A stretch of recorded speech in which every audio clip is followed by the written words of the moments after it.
If you don't know what cancel culture is, then you better pay attention, because you need to know that it is ultimately a threat to civilized society. Cancel culture, as it has been dubbed, is where someone or something is canceled for saying or doing something that is hurtful, offensive, or racist. Now, they are often deplatformed, thrown off of Facebook or Twitter, the event or whatever it is shut down. Sometimes these people will lose their jobs or have other real-life serious consequences happen to them because of something that they said or did, and this could be in the past. It doesn't even have to be something that is very recent, as we've seen with a number of people, except for, obviously, the Prime Minister.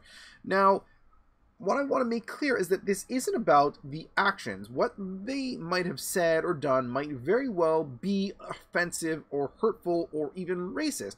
This is about what happens to society and the very cause itself. So, for example, combating racism, this is what happens to society and to that cause when you try and cancel people.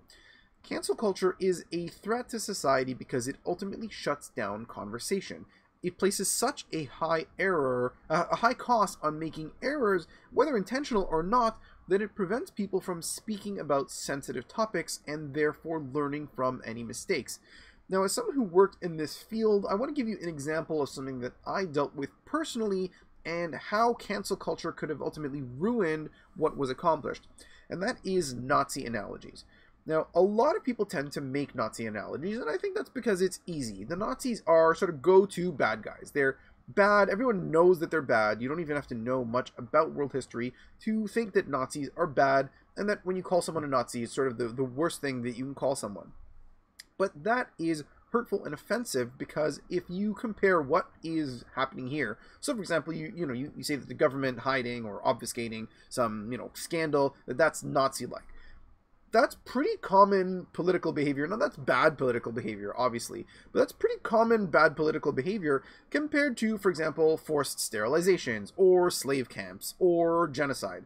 So when you compare those things, if everyone is a Nazi, if everyone is Hitler, then nobody is a Nazi, nobody's Hitler. And so that is hurtful and offensive.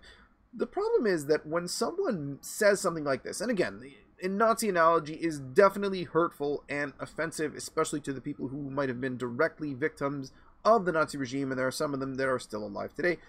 When someone makes these offensive or hurtful statements and you shut them down, you cancel them, there's no opportunity for them to learn. There's no conversation that follows, and they will never get to understand why that thing is hurtful or offensive. They will never get to make a connection with another person and understand that person's point of view. I really believe that most people are not, they're not out there to just fight with the entire world and, create waves and just be provocateurs that are only interested in getting a ruse out of people.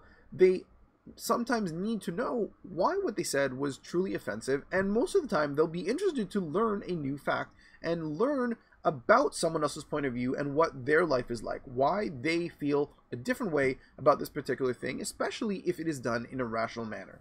And that is one of the reasons I was so disturbed by this Cancel Canada Day hashtag.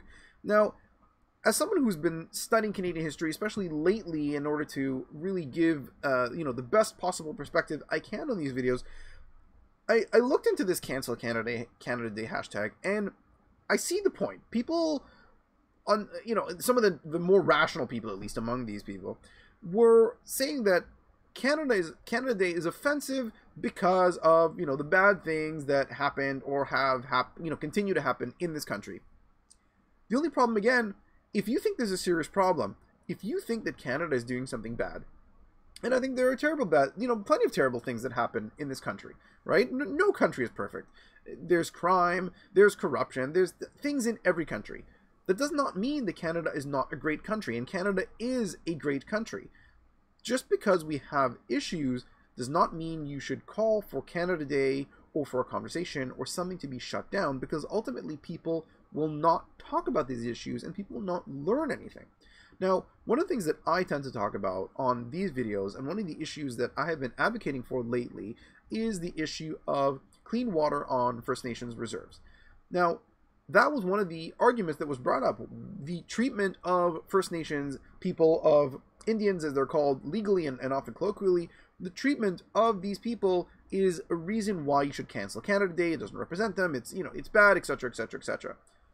But how many people knew that there are reserves that have not had clean drinking water for 10 years? And again, forget the reasons, forget, corruption, or forget government problems. How many people knew that? I didn't know that. I grew up in the Greater Toronto area. My education on First Nations and Native American issues in general in North America was pretty limited to a couple of things. I did not know that when you live on a reserve, because of the Indian Act, if you want to start a business, you cannot put your house for collateral. Someone might not give you a loan for a car because if they would like to repossess their car, you can't go to the reserve and take the car back because that is reserve land.